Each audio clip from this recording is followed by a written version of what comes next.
بسم الله الرحمن الرحيم. اعوذ باللہ من الشیطان الرجیم بسم اللہ الرحمن الرحیم یا ایہا الناس اعبدوا ربکم الذی خلقکم والذین من قبلکم لعلکم تتقون۔ ماہ خدا و پیام خدا، ماہ مبارک رمضان بندگی و عبادت پروردگار عالم کا مہینہ ہے۔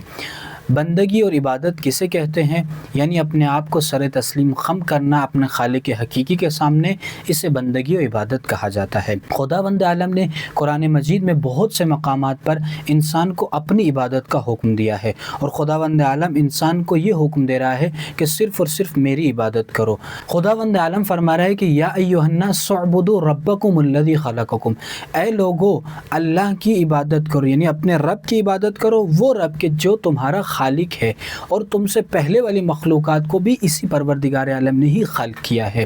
خداوند عالم قرآن مجید میں اور مقامات پر بیان فرما رہا ہے کہ صرف اور صرف میری عبادت کرو، اور یہی صراط مستقیم ہے۔ خداوند عالم سورہ یاسین میں فرما رہا ہے وَأَنِ اعْبُدُونِی هَذَا صِرَاطٌ مستقیم، میری عبادت کرو اور یہی صراط مستقیم ہے۔ اور رسول خدا فرما رہے ہیں کہ اللہ تعبدوا الا اللہ، صرف اور صرف اللہ کی عبادت کرو، اننی لکم منہ نذیر و بشیر، بے شک میں ڈرانے والا اور بشارت دینے والا ہوں۔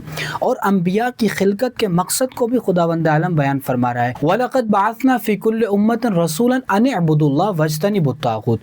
خداوند عالم نے رسولوں کو مبعوث کرنے کے مقصد اور ہدف کو بھی بیان کیا ہے۔ خداوند عالم فرما رہا ہے کہ ہم نے رسولوں کو اس لیے بھیجا ہے تاکہ اللہ کی عبادت کریں اور طاغوت سے اجتناب کریں۔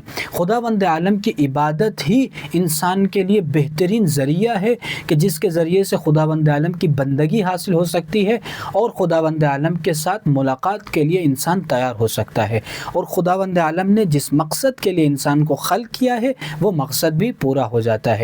یعنی پروردگار عالم نے انسان کو خلق کیا اپنی عبادت کے لیے، انبیاء کو بھیجا اپنی عبادت کے لیے، اور خداوند عالم نے طاغوت سے اجتناب کا حکم دیا ہے، یعنی دنیا کے کسی بھی طاغوت کے سامنے آپ نے نہیں جھکنا ہے تو صرف اور صرف اپنے خالق حقیقی کے سامنے جھکنا ہے۔ خداوند عالم کی بارگاہ میں دعا گو ہوں کہ پروردگار ہمیں حقیقی بندہ بننے کی توفیق عطا فرمائے۔ وصلی اللہ علی محمد و آل محمد۔